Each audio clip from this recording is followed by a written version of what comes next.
जय हिंद दोस्तों।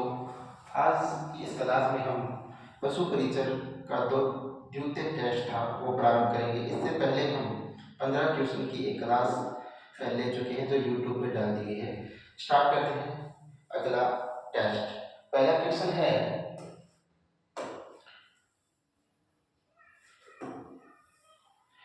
कि साहिवाल नस्ल की गाय के दूध में वसा प्रतिशत होता है। ए में दे रखा है 4.59%, बी में दे रखा है 4.55%, सी में दे रखा है 6.42% और डी में दे रखा है 56.00%। तो दोस्तों बताइएगा इसका राइट आंसर क्या होगा। दोस्तों इसका राइट आंसर है ऑप्शन बी, 4.55% वसा प्रतिशत पाया जाता है साहिवाल गाय के दूध में। अब देखते हैं कि साहिवाल जो गाय है, इस साहिवाल गाय की उत्पत्ति स्थान कौन सा था। तो इसका उत्पत्ति स्थान जो है वो मोंटगोमरी पाकिस्तान है।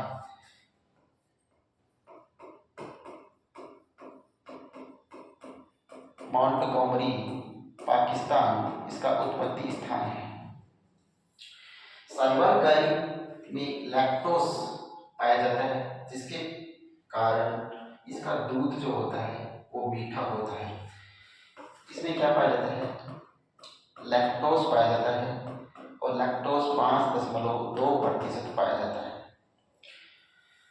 साहिवाल जो गाय है, साहिवाल गाय की त्वचा मुलायम होती है और ढीली होती है। इस वजह से इसे एक अन्य नाम से जाना जाता है और वो नाम है लोलो। इसका नाम जो अन्य नाम से जाना जाता है इसे लोला नाम से भी जाना जाता है। लोलो या लोला नाम से जाना जाता है। और जो साहिवाल जो गाय होती है इसका लाल कथई रंग होता है और ये इसके जो ब्यात काल होता है ये प्रति ब्यात काल 2000 से 2500 किलोग्राम दूध देती है। अब आगे बढ़ते हैं दूसरा क्वेश्चन। दूसरा क्वेश्चन इसका क्या है दोस्तों कि किस नस्ल की भैंस के सिर पर टीका होता है। मुर्रा, मेहसाना, जाफराबादी, नीली रावी। बताइएगा। इसमें राइट आंसर है नीली रावी। नीली रावी। अब बढ़ते हैं हम पहले मुर्रा के बारे में थोड़ा। मुर्रा नस्ल है वो राजस्थान में जयपुर, अलवर, चित्तौड़गढ़,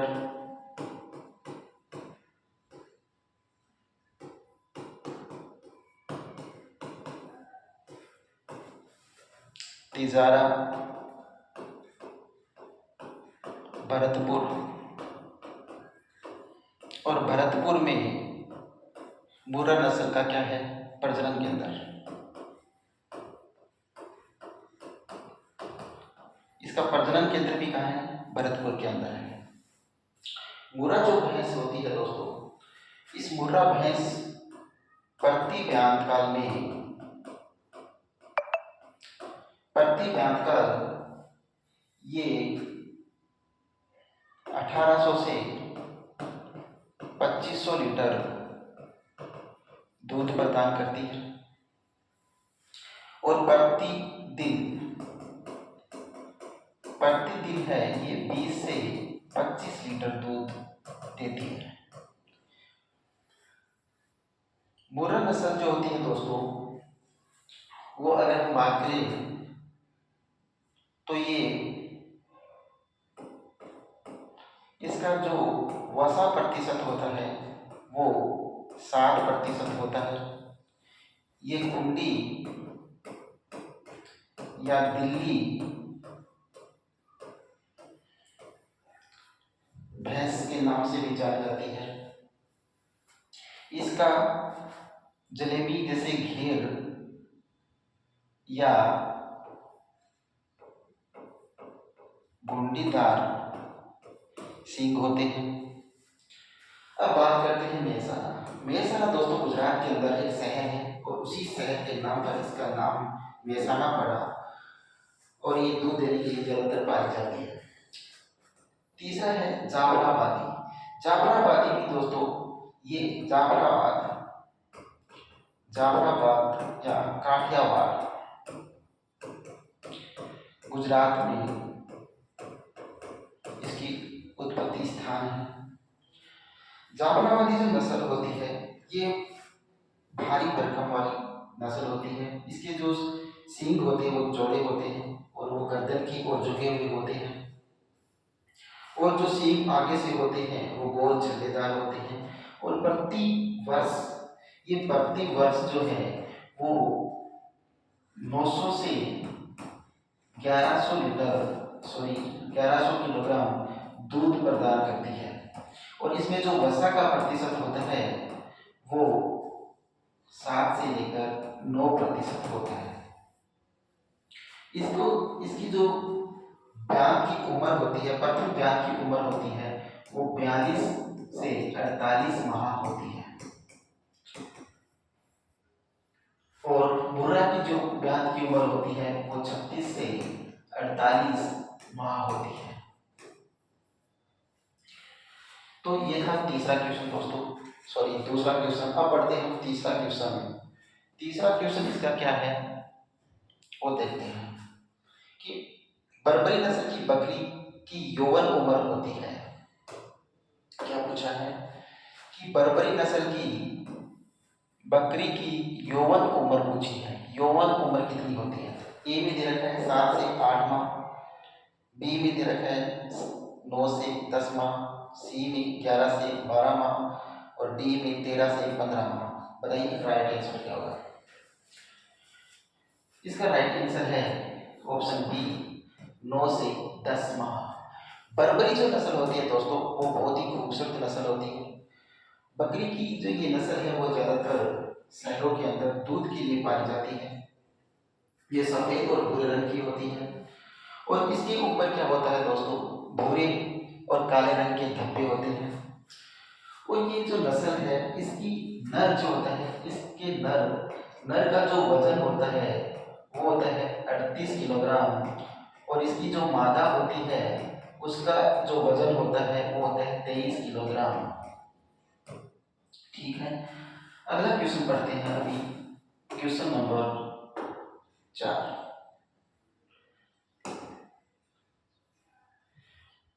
पेल्ट ऊन युक्त चमड़ा पैदा करने के लिए विश्व की सबसे प्रसिद्ध भेड़ है।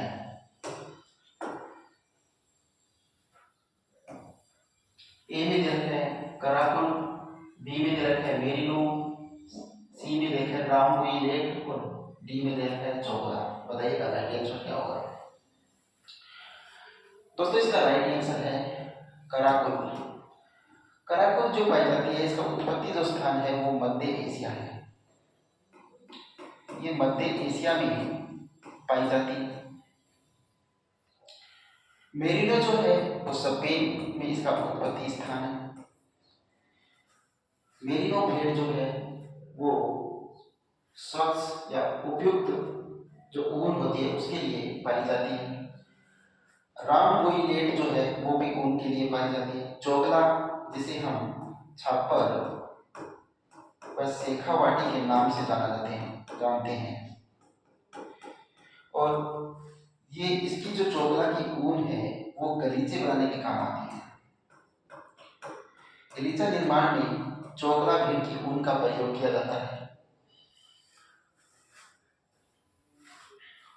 अगला क्वेश्चन नंबर 5।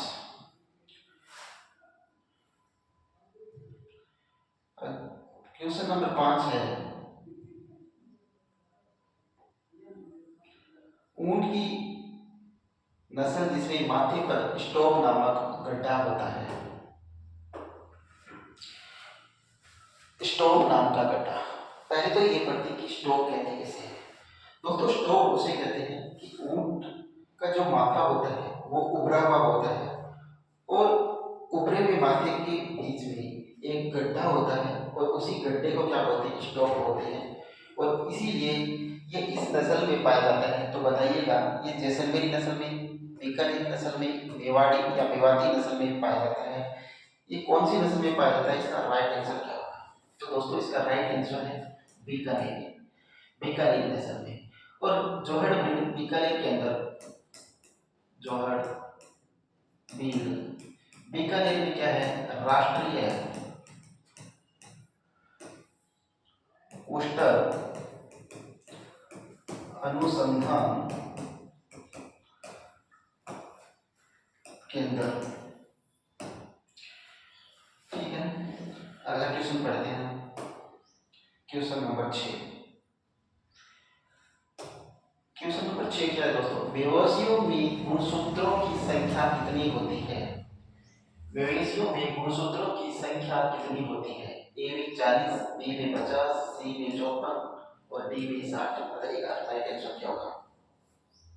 तो दोस्तों इसका राइट आंसर है 60। मवेशियों में गुणसूत्रों की संख्या 60 होती है। अगला क्वेश्चन देखिएगा, क्वेश्चन नंबर 7।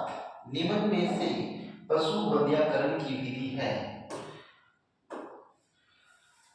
पशु बंध्याकरण की विधि है, ए में दे रखा है बर्डीजो कास्ट्रेटर विधि, बी में दे रखा है ओपन विधि, सी में दे रखा है इलास्ट्रेटर विधि और डी में दे रखा है उपरोक्त सभी।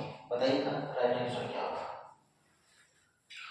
दोस्तों इसका राइट आंसर है डी, उपरोक्त सभी। ये सभी विधियां पशु बंध्याकरण में उपयोग में ली जाती है। अब देखते हैं अगला क्वेश्चन, क्वेश्चन नंबर 8। दुग्ध दोहन की अंगूठा विधि का अन्य नाम क्या है, दुग्ध दोहन की अंगूठा विधि का अन्य नाम क्या है, ये पूछा इसमें। बताइएगा, ए में दे रखा है स्ट्रिपिंग विधि, बी में दे रखा है मुट्ठी विधि, सी में दे रखा है नकलिंग विधि और डी में दे रखा है मशीन विधि। बताइएगा राइट आंसर क्या होगा। तो दोस्तों इसका राइट आंसर है नकलिंग विधि। अंगूठी विधि का अन्य नाम क्या है, नकलिंग विधि है। अगला क्वेश्चन, क्वेश्चन नंबर 9। कुत्ते और बिल्ली के मस्तिष्क से कपाल तंत्रिकाओं की कितनी जोड़ी निकलती है। बताइएगा, ए में 10, 12, सी में 18 और डी में 24। राइट आंसर क्या होगा। इसका राइट आंसर है ऑप्शन बी 12। कुत्ते और बिल्ली के मस्तिष्क से कपाल तंत्रिकाओं की कितनी जोड़ी निकलती है, 12 जोड़ी निकलती है, ध्यान रखना। अगला क्वेश्चन, CARI का पूरा नाम क्या है, CARI का पूरा नाम पूछा है इसमें। तो इसका पूरा नाम देखना है, क्या नाम है पूरा, देखिएगा। CARI इसका फुल फॉर्म पूछा है। इसका फुल फॉर्म ए में दे रखा है central avian research institute, B में दे रखा है central avian research institute, C में दे रखा है सेंट्रल एशियन रिसर्च इंस्टीट्यूट और डी में दे रखा है central Asian research institute. Right answer क्या होगा। दोस्तों इसका राइट आंसर होगा option A, central avian research centre, sorry research institute क्या है, इसका राइट आंसर है। अगला क्वेश्चन है, चूजों में एक दूसरे को चोंच मारकर घायल करने की क्रिया कहलाती है, क्या कहलाती है, केपोनाइजेशन, केपोनाइजेशन, कैडलिंग, डिपिकिंग, केनाबोलिज्म। बताइए राइट आंसर क्या होगा। तो दोस्तों इसका राइट आंसर है आंसर सी, डिपिकिंग उसको बोलते हैं। अगला क्वेश्चन, क्वेश्चन नंबर 12 देखिएगा। निम्नलिखित में से कौन सा जैव चिकित्सकीय अपशिष्ट का स्रोत नहीं है? गौर से देखिएगा, क्वेश्चन में पूछा क्या है? नहीं नहीं पूछा है तो बताइएगा। ए में दे रखा है नर्सिंग होम, बी में पशु स्वास्थ्य केंद्र, सी में मेडिकल कॉलेज और डी में आवासीय बस्तियां। क्या होगा राइट आंसर? तो इसका राइट आंसर है ऑप्शन डी, आवासीय बस्तियां नहीं है। ठीक है, अगला क्वेश्चन। अगला क्वेश्चन है क्वेश्चन नंबर 13। सेवड़ घास से संबंधित असत्य कथन का असत्य कथन को अलग कीजिए। तो असत्य कथन देखना है आपको। पहला है सेवड़ घास का वास्तविक नाम लिसियूरस सिलिकस है, ये बात तो सही है। दूसरा, सेवड़ घासों को राजा कहते हैं, सेवड़ को घासों का राजा कहते हैं, ये बात भी सही है। तीसरा, सेवड़ एक बहुवर्षीय घास है जो पश्चिमी राजस्थान के शुष्क क्षेत्रों में पाई जाती है, ये बात भी सही है। चौथा ऑप्शन है यह कंकरीली एवं पथरीली भूमि में अच्छी पैदा होती है, ये शुष्क क्षेत्रों में पाई जाती है। तो answer D, sorry option D जो है वो क्या है? इसका गलत आंसर है, गलत विशेषता है। अब देखिए अगला question, question number 14।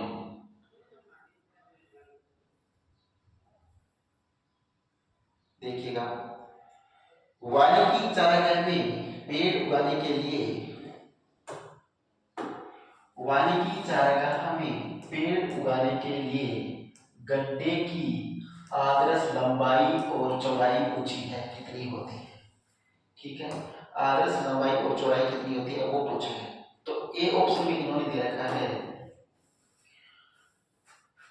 0.5 into 0.5 metre, 1.5 into 1.5 metre, सी में दे रखा है 2.0 से 2 इंटू 2.00 मीटर, और डी में दे रखा है 3.00 इंटू 3.00 मीटर। राइट आंसर क्या होगा? इसका राइट आंसर होगा ऑप्शन ए कि गड्ढे की लंबाई और चौड़ाई कितनी होनी चाहिए? 0.5 इंटू 0.5 मीटर होनी चाहिए। लास्ट एंड फाइनल क्वेश्चन आज की इस क्लास का, प्रिवेंटिव मेडिसिन में अध्ययन किया जाता है। पूछा है कि प्रिवेंटिव मेडिसिन में अध्ययन किया जाता है पशुओं में गांठों का, पशुओं में संक्रामक रोगों का, पशुओं में जूनोटिक रोगों का, या पशुओं में तंत्रों से संबंधित रोगों का, किसका अध्ययन किया जाता है? राइट आंसर बताइएगा। तो दोस्तों इसका राइट आंसर है ऑप्शन बी, इसमें पशुओं में संक्रामक रोगों का अध्ययन किया जाता है, ये इसका राइट आंसर है और आज के दिन का लास्ट आंसर भी है। दोस्तों इसी प्रकार की क्लासें लगातार देखने के लिए प्लीज इस क्लास को शेयर कीजिएगा और कमेंट कीजिएगा, लाइक कीजिएगा, और दोस्तों इस कमेंट के जरिए हम जान सकेंगे कि आपको हमारी क्लास कैसी लगती है और इसमें क्या सुधार करने की आवश्यकता है। आप हमें कमेंट करके जरूर बताएं। ज्वाइन कीजिए YouTube channel Alisa success point और बने रहिए हमारे साथ प्रतिदिन। जय हिंद, जय भारत।